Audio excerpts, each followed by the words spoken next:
Good morning, everyone. I'm Kathy Hughes. I am subbing for your room monitor, Jerry Valente, for this first part of our meeting today. We are so excited for our keynote presenter, Versi Gotwako. Versi is a three-time district champion, winning in District 25 and 85 in both table topics and the International Speech Contest. In 2020, he reached the semifinals of the World Championship of Public Speaking and was a finalist in 2022. In August of 2020, he won District 25's Toastmaster of the Year. Versi Gotwako has been an educator his entire life. He's been an administrator and a theater teacher for over 30 years, both in Texas and in China. Currently, Versi is a principal at Hangzhou International School in Hangzhou, China, and I'm hoping I didn't butcher that pronunciation. Versi's keynote speech today is titled Planting Trees and Growing Forest. Please give a warm welcome to Versi Gotwako. Hello, everyone. Whether you are in California, Founders District, or you are in Asia with me in the late nights, or maybe in Europe in the twilight, I'm really glad you're here. I'm really glad you're here because this is a topic that's incredibly close to my heart. And I think it's a topic that should be close to any Toastmaster's heart. I think it goes to the core of where we want to be as Toastmasters. We may have all had different reasons to come into Toastmasters, but by and large, if you ask most Toastmasters, most new Toastmasters, why did you come to Toastmasters? They kind of give the same generic response. Whether they know it or not, it's the same generic response. I want to get better at my public speaking. Okay. Why? And oftentimes it's because they want to move up in their position in their company. Have we ever thought to ask them why after 1 year they leave? It can't possibly because I'm now great at public speaking after 1 year. I'm good to go. Is it? Are they really good to go? Do they really feel like they've got it all? Are we sure that we're really giving them everything that we can within that 1 year? Are we sure that we can't possibly do anything else to keep them in Toastmasters, to keep them growing? Because we know there's so much more to give them in Toastmasters, and there's so much more they can gain from being in Toastmasters. What's the average length of stay in Toastmasters in our group right here? Just put in the chat how many years you've been in Toastmasters. I'd really like to know, because I know some of you have been here for quite a while. I was in a club with people who had been in Toastmasters for 20, 30 years, 32 years. And I'm in a club right now where some people have been in there for just a few weeks. And we got them to run for officer. They're scared out of their wits, but we're going to work with them. Look at that. Look at that. 1997 came back 5 years, 10 years, 15 years. We got 6 months. Okay. That's quite a spread, isn't it? We have people from all over the universe in Toastmasters, in clubs for many different reasons. Some of us are in clubs because it's the first club we ever joined and we've stuck with it and they're really close and that's where we want to go in person every single week. Others of us are in many clubs, maybe 2, maybe 3, maybe 4. AJ, how many clubs are you in? I know you and I meet up during the week several different times. Okay, Mary's got, fingers keep moving. I'm not sure, Mary. I think you're testing my eyesight. 9 clubs. Fantastic. Marianne, how many you got?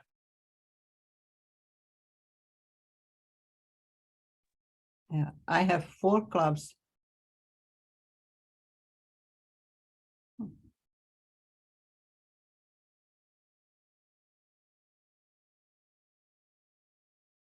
Club because we're talking about leadership. I'm in my home club because it's where I want to go every week. I'm still part of my old club. Oh my gosh. There's so many different reasons. And as we move from club to club, and as we move from year to year to year, not necessarily pathway, but as we move through the different years and even decades, our needs change. Our needs change. And we have to ask ourselves, what can keep us going? While at the same time, what can keep the individual who just got started going? What's going to keep somebody who's here for 6 months here for 6 years? What's going to keep Vanessa coming back? What's going to keep Mariana from leaving? We got to make sure that there's something there for her to keep grasping onto, to keep moving forward. I think mentorship is at the forefront of all those questions. I think being able to mentor and being mentored is critical to who we are.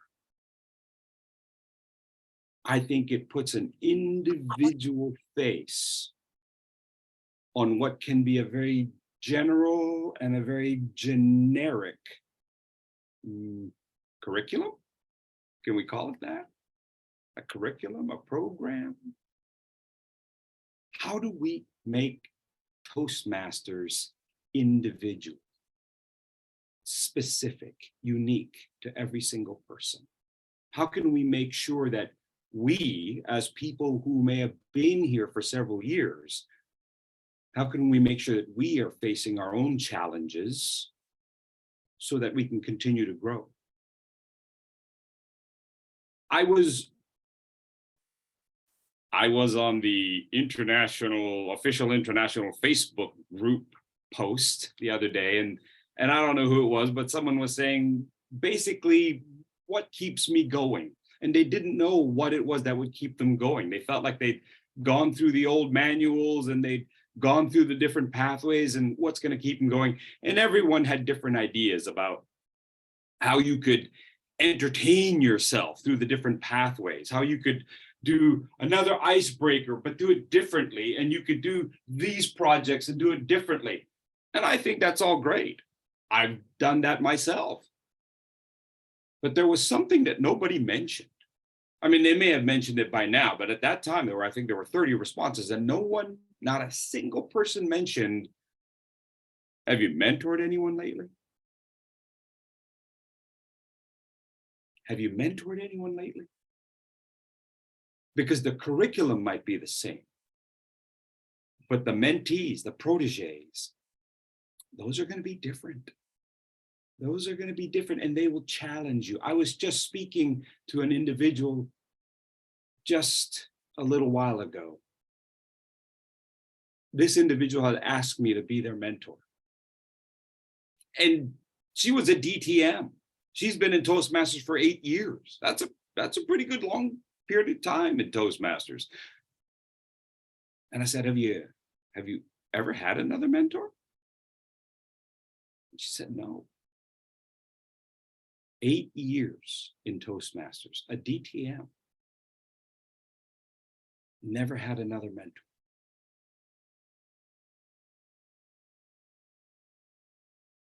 I think we've missed an opportunity, don't you? Let's go back to when we all first started in Toastmasters, and some of you just got started 6 months ago. When you first got started, think of the most veteran person in your club at the time. When you first joined, the most veteran person in your club, how would you describe them?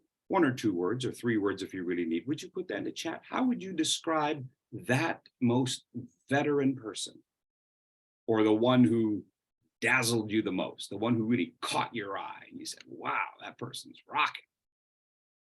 I'm sure you didn't use the word rocking. Maybe AJ did. I don't know. Nice, friendly, enthusiastic. Absolutely. Humbleness, supportive, entertaining. Oh, Brenda, nailed it. Boom, boom, boom, boom, boom. Interested in my growth. I appreciate that. I think that's great. I think that was one of the key things that I looked for when I finally chose a club in Texas, was somebody I could learn from. I didn't join Toastmasters necessarily because of Pathways, but we joined and we enjoyed it. We're looking for somebody to help us, that teacher. Even though this is a everybody teaches everybody kind of democracy, we still want somebody. GK, most committed, ambitious, polished, an expert speaker, confident. Thomas, a fantastic leader, enthusiastic, passionate.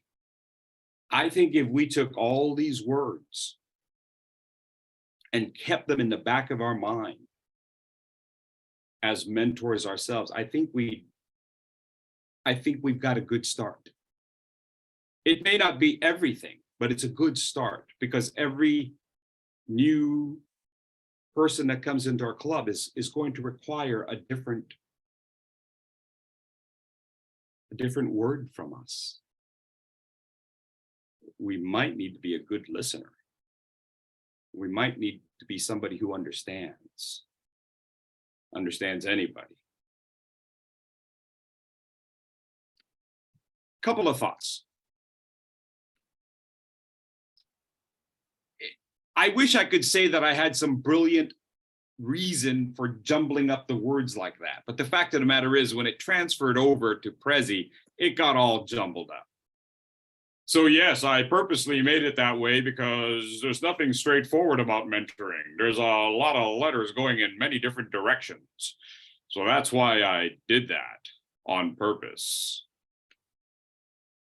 That's going to be my table topic, Mary Berg. That's all I got to say about that. There's an old quote in Turkey. Every young man should plant a tree under whose shade he could recline, it says, in his old age. He could recline in his old age. Now, this is a fascinating concept. The idea that I do something now for me later. And there's a little bit of a twist on this adage, because in most places, this adage, it's not about what you do in your old age. What usually is phrased in this adage is that we plant trees knowing that we will never sit in its shade. That we would plant a tree knowing that we will never see it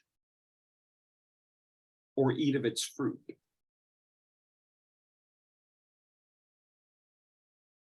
What faith in humanity we must have to know that it will happen. We may not be there when it happens, but it will happen. This may not be something that most people consider, but as a teacher, I know that I can't see turnarounds in 1 year. Some kids come in and they leave within a few months. Some kids I may have for a few years, but it's not gonna be until 10 or 15 years down the road when they come back and say, Mr. G. And they thank me for whatever it was that I gave them. And for every kid, I gave them something different, and I'm so appreciative that they came back. But we have to have that leap of faith. as we walk into Toastmasters, we look at that. We look at those first people that we see and think, wow, they're magnificent.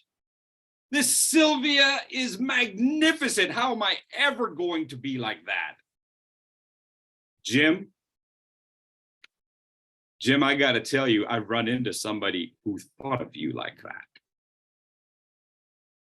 They thought you were fantastic. They said that you were working magic, not just with individuals, but for the district. I just wanted to make sure that you knew that. I try to pass this along to different people and to different teachers. If I hear something, I'm going to make sure they know it, because man, sometimes we need that. Even if it is 4 years down the road, it's still got some value, doesn't it? Not like some of our dollar bills, which may have lost some value. Okay, moving forward. The idea is we need to consider the fact that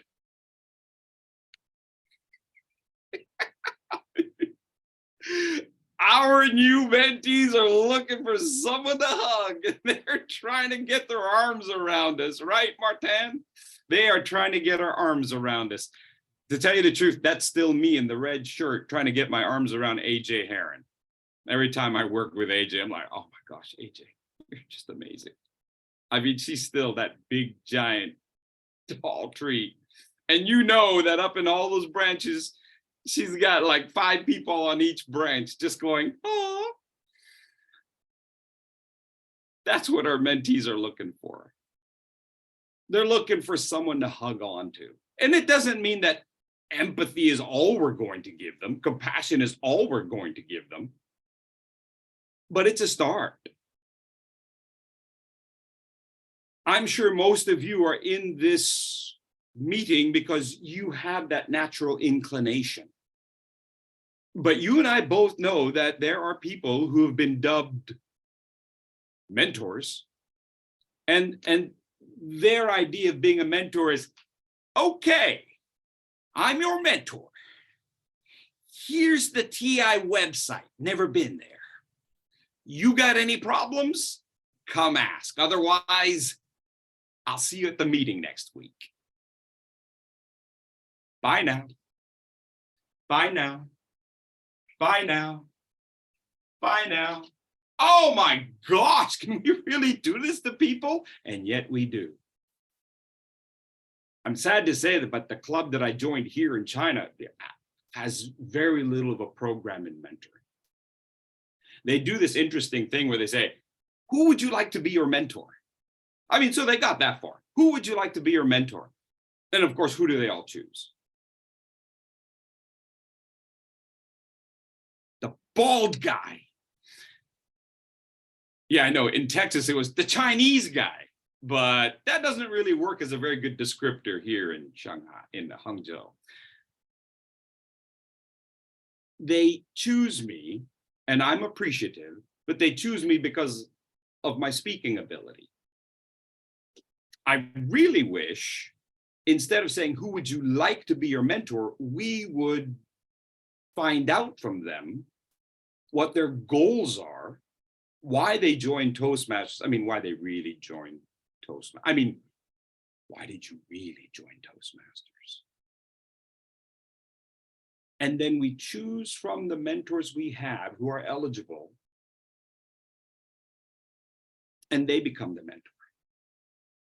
Let's not choose Furzy just because he can speak. Because when you choose Furzy because he can speak, what you're really looking for is a speech coach. That's what you're really looking for. You're looking for a speech coach. And a speech coach, different from a mentor. I'm happy to be a speech coach, but I can't have that many mentees. Because when I want to mentor someone, it's for reals. You know, I take it very seriously. Not everyone has to take it that seriously, but I'm kind of high-strung that way. Like, I really want to meet. I really want to sit down and have coffee. I really want to talk to you every week just to touch base and make sure that you kind of know what's going on. So where do you Where do you stand on that spectrum? I'm here for you every single day, which I don't expect everyone to be. Or bye, I'll see you soon. We're somewhere on there, right? We're somewhere on there. And you have to decide, A, what does your mentee need? And B, what do you want to give at this point in your life? Every mentee is going to need something different, and you're going to have a quantifiable set of time and energy to give. You might only be able to mentor one person at a time. Completely understandable. Completely understandable. And so some of us have many mentees, and they're all kind of hanging around.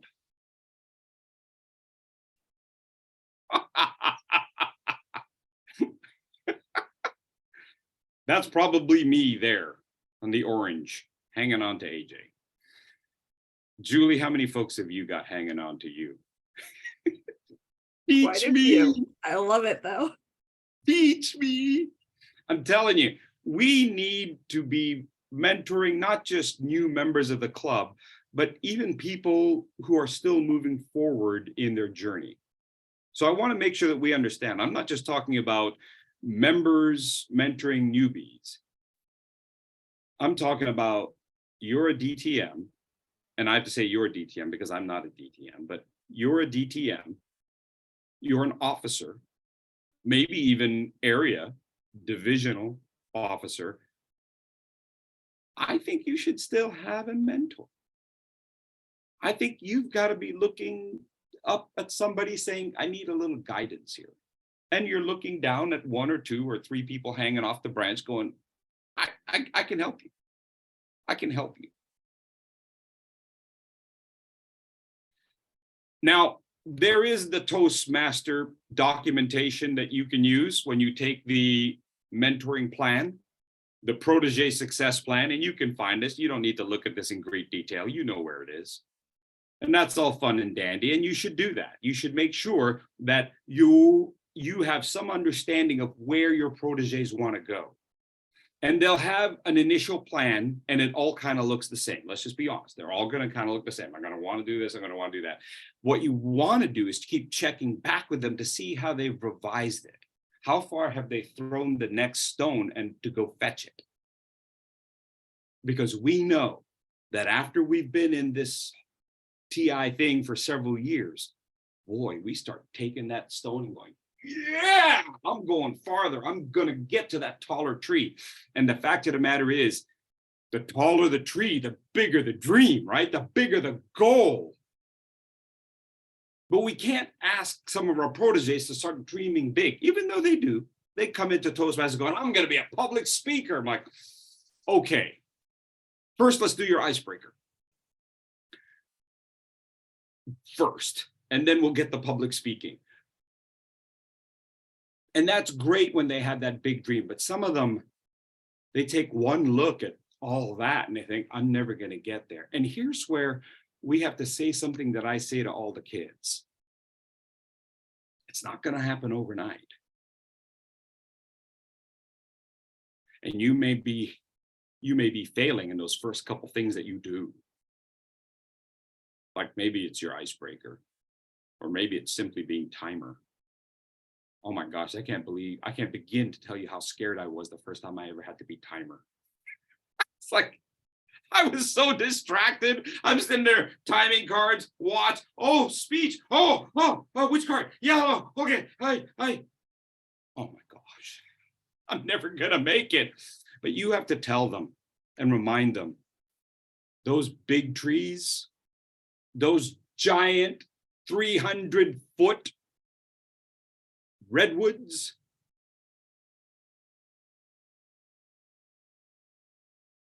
they all started there. Maybe a little bit bigger of an acorn or pine cone, but you get the gist. They're going to start in the palm of our hand. And we've got to be able to look at our mentees and say, it's okay. No matter where you are, That's where we go from. That's where we go from. We can help people. And some of us are better at this stage than we are with a DTM.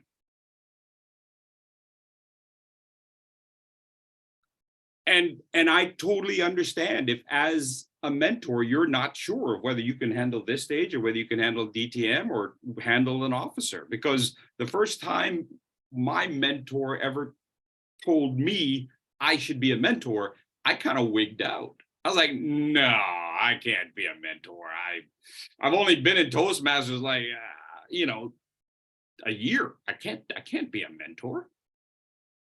She was like, Percy, how long you been a teacher? I go, 25 years. She's like, what do you think you've been doing? I'm like, okay. Because I thought mentoring was all about information. I thought mentoring was all about giving them information and just talking in their ear. But it's not. Maybe when they're a seedling, maybe when they're in their first 3 months in Toastmasters, it might be information, but most of that can be gotten on the website. You and I both know that. Mentoring is far more than that, isn't it? You all remember the speech that I did for contest. Had a bottle, shoved the cork in the bottle. How do you get the cork out of the bottle? It's just like this. How do you get the best out of the individual? And our job is not to break the bottle or smash the cork in there. Our job is to be there as mentors, as somebody inspiring, somebody with passion. Yes, we have some expertise. We don't have to have all the expertise, but we can have some. We can listen to them and slowly but surely, with that cloth that went in the bottle, we ease it out. We ease it out and we reduce the friction, don't we? We reduce the friction and we pull the best out of people. Yes, there's things that we can do in terms of information. Why not? Once a week, right before our mentee has to go be au counter, we can check in with them. Hey, listen, you're au counter. Do you know what to do? You're a grammarian. You know you have to come up with word of the day. Yeah. Try not to pick a word that's got 10 syllables. That's going to be difficult. Give them some guidance on that. Hey, you're going to be table topics master this week. Big staff. This is good. You're going to have a lot of fun. Let me give you some thoughts on how to organize some of those questions. Let me help you understand that there can be sort of an art and a science to how you choose your speakers. Try not to start with a brand new guest right off the bat. They're going to be a little wigged out. We can help them. It's those little things. As we go further into it, there's other things that we can get from TI. Evaluation forms. This is the project that you can look at in TI. And there's other paperwork that they're going to have. The protege self-assessment. Now you got to realize that when they are self-assessing, they got a whole different view of themselves than we do. And that's part of it. We have to help them understand that the view they have of themselves might be very different than the view we can inspire them to have of themselves.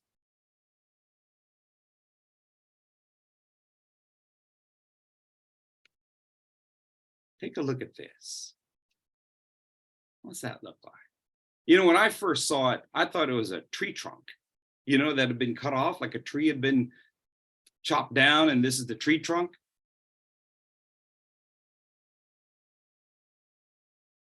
Take a look at that. Anybody have thoughts on what that is? William, your thoughts, or Lori? Lava. Yes, sir, Martin. Lava. lava. If I don't know if any of you have ever had the opportunity to see lava. I got lucky and I got a chance to see it at a time when I wasn't running for my life. It was, in Hawaii, they got the lava coming out of the volcano and it's slowly oozing and it wipes out everything in its sight. Lava wipes out everything in its sight. It's clear, nothing there. And it hardens right away. I bet you didn't know that. I mean, it goes right by me. I pick up a little stone, like a little 5-year-old, even though I was 45, pick up a little stone, threw it at the lava, thinking it would like soak in and, like Star Wars, that episode, no. When it hits the oxygen, it hardens immediately. Hardens immediately. As if we were putting up our defenses. As if to say, I've been hurt, don't mess with me. Stay away. I have defenses. And that's going to be some of the people that we are charged with helping. They got defenses. Man, how are we supposed to work through that? But there's another part to this picture of the lava. Like I said, lava wipes out everything in its sight. But within just a short period of time, there's growth there. Yeah, William, you got it. New growth. And that's where we've got a great opportunity. That no matter how little the growth, we go, yeah, baby, keep it coming, keep it coming. You did okay. I know you only went up there for 2 minutes on your icebreaker. It's okay. Let's do it again next week. 2 weeks from now. We talked to the VPE. Let's go in there and do another one or do your next week. Let's keep working. Now, of course, they don't have to do their icebreaker for the first time in front of everybody, right? We all know that. We can have them videotape it and send it to us ahead of time. We can do that. As mentors, we can sort of be speech coaches as well. Takes the edge off that fear of public speaking. Come on now. Because we all know, well, maybe you don't know, but I'm not so sure everybody's actually suffering from fear of public speaking. I think we often call it fear of public speaking because it's identifiable, but I think there's all kinds of other fears working. Fear of being alone, fear of failure, fear of being successful, fear of being in charge of other people. There's so many other fears, and those defenses are right up. That lava is just wiping everything out. Whatever that fear is that they're experiencing, it's wiping everything out from their memory banks. And they go into shell shock. So we can have them talk to us ahead of time. Maybe it's not the fear of public speaking, it's the fear of leadership. Oh my gosh, you want me to be an officer? I put off being an officer myself for as long as I could. I came back to China, I'm still not an officer. I don't think I could lead a group of folks in a different language. One day I'll overcome that fear, but right now it's a fear I'm facing. But little by little, I'm working it. I'm working it. I'm working it. That person who's an officer for the first time, we need you to step out and help them. We need you to help out and move them along. It's something new for them. They're in the fog. They're out there in the haze going, what am I supposed to be doing? Look at this guy. What am I doing? But that tree's going to grow. That tree is going to grow. I tell you, they're on the side of a cliff. They're in the fog, but they're going to grow. He that plants trees loves others besides himself.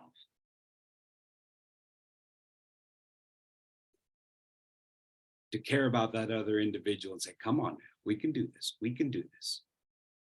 And then you get them to buy, okay, I'll be SAA. And then the next go around, we're like, okay, you ready for VPPR? Ready? Oh, we got to take them there incrementally, don't we? And at every step, there's a little bit of fog. At every step, there is a little bit of fog. Hey, I got a chance to be principal a couple of years ago. I came to China, this second go around, I came to China to be a theater teacher.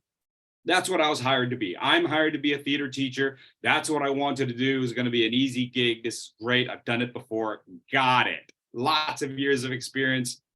Yay. 2 weeks into the job, my boss says, hey, Furzy, you've been an administrator before. Want to be principal? I'm like, that's a lot of responsibility. Theater, I just got my little kids and I do my little thing and I go home to my little apartment. Principal, big ideas, big school, and I'm probably going to live here. Well, what are you going to do? Opportunity comes to you. What are you going to do? Here's the big secret. This is the second time he offered me the job. 5 years ago, he offered me this same job. I said no. Didn't think I could do it.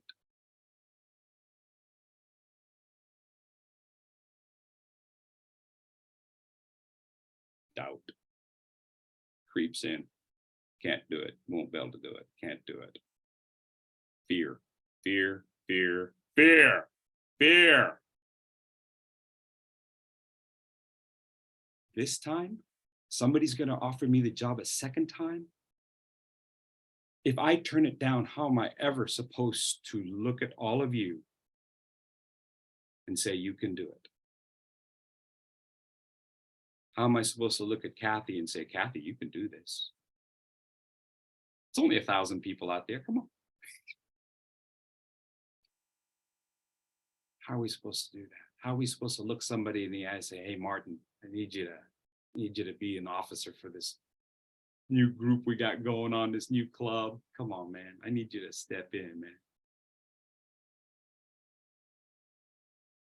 There's no way I could look you in the eye and say, face your fear if I didn't do it myself. So I took the job.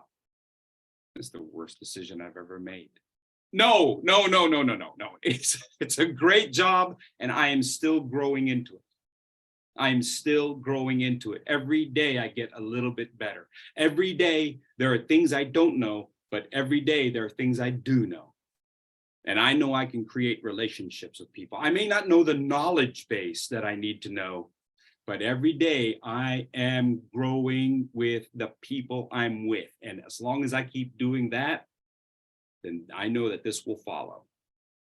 So we keep growing.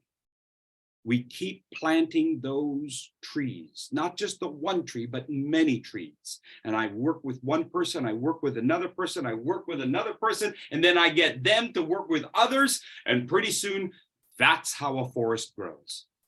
And it may not look exactly the way that it's supposed to, but we're going to get there. We're going to get there. Because who says that a forest has to look a certain way? He who plants trees upon his paternal estate repays a debt to his posterity, which owes his life. I'm sorry, got cut off. That's part of the whole thing. To the future. We have to pay tribute to the people who have come before us. There have been many people who have helped me get to this stage. And if I didn't say, yes, I'm going to be a principal, they're all going, Furzy, we kind of believed in you. You kind of dropped the ball. Not because you took the job and didn't do so well, it's because you didn't even try.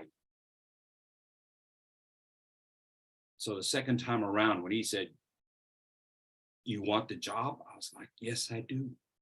I'm gonna need help. I even said that I'm gonna need some help on some things, but yes, I do. Facing fear is not always going to be the easiest thing, either for your mentee or yourself. It's not. And I learned something when I was really young about fear. It was when I was living with my grandmother. I grew up with my grandmother in my first few years, and she had this thing that she would use to hit her back. It's a Chinese thing, you know, mea culpa, mea culpa. No, it's like a massage thing.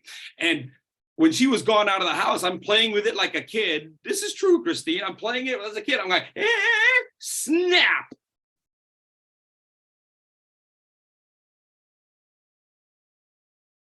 And I just put it right there. Covered it up, Christine. Just walked away. Bye-bye, bye-bye, bye-bye. She gets home that afternoon. She goes, Verzi, did you break this?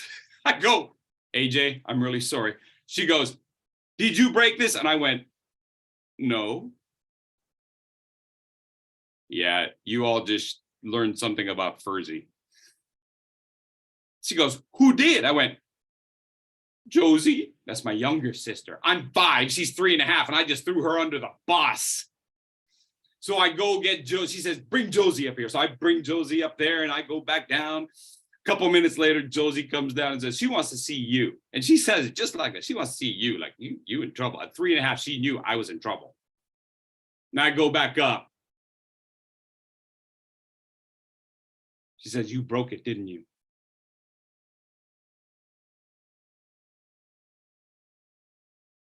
Why didn't you tell me the truth? I'm not sure what else she said, but I'll tell you one word that has resonated with me my whole life. She said, are you a coward? Are you a coward? Oh, I didn't even know what that word meant. But I knew I shouldn't be it. AJ, you'd like that. She went and told me to say some Hail Marys. I can't always live up to what my grandmothers wanted me to do, but by golly, I try. And that second time he asked me, do you want to be principal? With every ounce of fear I had in my body, I said yes. I'm not going to run away from this fear. We have to know that the people we are entrusted with helping have that kind of fear. They are going bananas.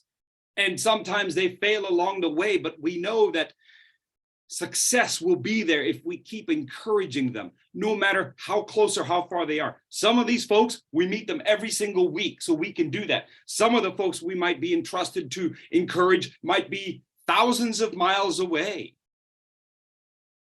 But we're asking them to be our mentors so that they can help us get over that ounce of fear. So sometimes it takes us a while to get off the ground, but by golly, we get there. We plant that tree, it doesn't grow right. We keep hoping. We keep inspiring, we keep talking to them. We find out what it is that's going to inspire them. And maybe, just maybe, they're going to make that turnaround. Yeah, I had a guy I was mentoring. After a while, he dropped out of Toastmasters. I'm like, oh my gosh, I'm not doing very well. I leave. A few months later, he comes back to Toastmasters. He goes, Verzi, I was looking for you. I came back to Toastmasters for you. I had to leave the country. I mean, not that way. Not I had to leave the country, but I had to go. But he came back. He came back. And then when I went back this Christmas to the club for a meeting, there he was. I went, dude, good to see you. He goes, I'm really sorry. I've been working. Good, good. Let's pick up right where we left off. And even though I'm in China, I'm still going to make sure you're doing all right. Because sometimes it doesn't matter how far away it is. I'm going to make it happen. There's a pig and a chicken. And the pig and the chicken are traveling together.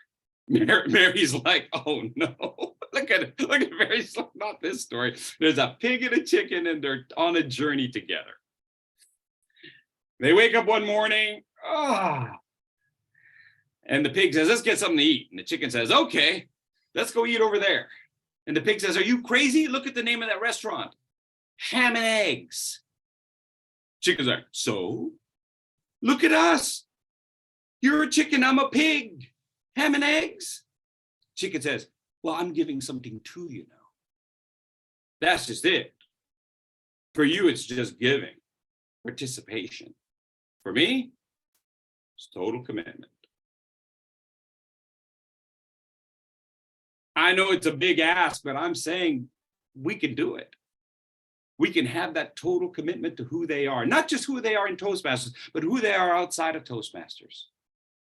How do we help them become who they are outside of Toastmasters? One thing to think about is the evaluations. When you evaluate somebody, don't just evaluate them on their project goal, evaluate them on what are their goals outside of Toastmasters. Are we using this project? Are we using this speech? Are we using every speech to help them become what they want to achieve outside of Toastmasters? Because if they don't have something outside of Toastmasters that they're going for, then we ought to help them figure that out too. We're mentors, not speech coaches. For how long, Frizzy? Because in TI, it says only, what, 3 speeches or 3 pathways? I don't know. I kind of forgot it because I kind of got bigger goals. If you got me as a mentor, you kind of got somebody for life until you tell me no, until you rip up the proverbial contract. And we can be that way for people. We can help them all the way through. And of course, TI has a wonderful evaluation form. But that's not why we're doing it. We know that. Take a look at this. Take a look at this. What's wrong with this picture? What's wrong with this picture? Can anyone tell me, Kathy, do you see it? Do you see what's wrong with this picture? It's upside down. Yes, it is. This tree found a way to grow and we got to help it. It couldn't grow up, so it grew down towards the sun. The quote is, "He who plants a walnut tree expects not to eat of its fruit." Anybody know how long it takes for a walnut tree to start to actually provide nuts? 10 years minimum. They say if you want walnuts, don't plant a tree, don't plant the seed. It'll take you forever. 25, Mariana says. Thank you. Telling you, we've got to be able to look at what's there now, because they're going to go, when will I be great? Hey, listen, don't worry about trying to be that giant redwood. Just take what you got. Take what you got and celebrate the beauty that's there. Celebrate the beauty that's right there. That tree's not that old, but it's beautiful. I took that picture. It's beautiful. I took it right here in China. Do you know how long I had to wait before 1.4 billion people got out of the way so I could get a clear shot without any of them in it? This used to be a desert island. This used to be a desert island. This one guy, he planted a tree, he planted a tree, he planted a tree, he planted another, got some friends, they planted another. A few decades later, they've got themselves a forest on what was a desert island. So my question is, on the 100th birthday, oh, this is the quote. "A society grows great when old men plant trees under whose shade they'll never sit." We may never sit under the shade of that tree. We may never see our protege grow to be that amazing person that they want to be. But I do wonder, for the 100th anniversary, between now and then, how many trees will you plant? And when we have the 120th anniversary, how many forests will you grow? Every tree that you plant is going to pollinate and grow others. Mary's clapping because I said the word pollinate. Was that the word of the day? Pollinate?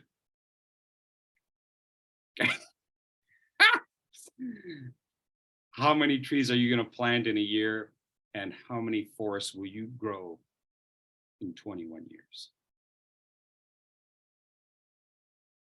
That's our charge. Keep planting trees, keep growing forests. Thanks, everyone. I appreciate it.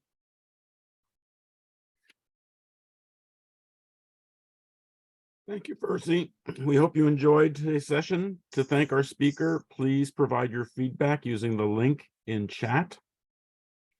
And remember to drop into our Pathways support groups. The session is at 3:20 this afternoon. You can visit Founders District to register. Thank you, Percy. Thank you, Percy. Yeah. Good job. Thanks, everyone. Thank you, Percy. Thank you. Great. It was a Thank facial. you. I it was don't a see a facial link in expressions for chat me. unless I'm not looking in the right place. Did that get posted? Hey, Percy, I think it was a facial expressions. you're for me right. that got me. Where link? Yeah, we'll get that link up right now. Oh, do you need the schedule? I have it. I have it. Okay, yeah, I could just- post it if you want. That would be great. Okay, hold on. There's another opportunity when the session logs out, but it's nice to get started. Yeah. There you go. That should be the right one. Percy, that was awesome. Really enjoyed your. I was wondering if you took that principal role. That's a big one. And I guess Chinese is not your first language? It's your second language? Oh, you're on mute. You're on mute. Yeah, not my first language. Not my Awesome. first. I Well- mean, I get what for me to order food at restaurants, I got to go into a restaurant with pictures on the wall. I got to go jigga. Jigga, that just means this. That's the only word I know. This. This. Oh, come on, you got to know more than that to be Yes. the principal. Is that an English-speaking school? It is. It's an international school. The language is really not an issue there. All right. It's Well, just me that's- learning how that's they great. do things. What an exciting challenge for sure. It is. It's a good challenge. I think we And they should all doubled have your a good challenge. salary just because you took it. So there you go. How could you lose? So Furzy, how long do you have to be there in China? How long is the assignment? The original contract is 2 years. By the end of this year, I'll have fulfilled it, and then after that, I'm here every year until I decide I'm good to go. Okay, cool. But I You like appreciate it. living in China? How's living in China? Oh, it's great stuff. It's great. There's all kinds of cool things here. Of course, once you step out your door, you don't understand anyone, and no one understands you. That's okay. That you get there. But otherwise, the food's great. The atmosphere is great. There's a lot of things to learn. I happen to be in Hangzhou, which is a beautiful city. It's a combination of Austin, Texas, and Seattle, Washington. Beautiful. Nice. That's my new town up north of that, but there you go. I just moved up here. That's great. Yeah, How it's a good exciting. thing. That's really It's a good exciting. thing. I appreciate y'all having me. Thank you. That was great. Really appreciate it. Thank you. Thank you, Percy. Thanks, guys. Thank you so much. It's 1 a.m. here, so I'm gonna go pass out now. Uh, All So- right. Bye, See you cheers. soon. Bye. night. Thanks for Good having me. night. Bye, AJ. See you Bye. later, Julie. bye, everybody. I'm going to go ahead and end the meeting so that the next meeting that comes in can use the link. So have a good day, everyone.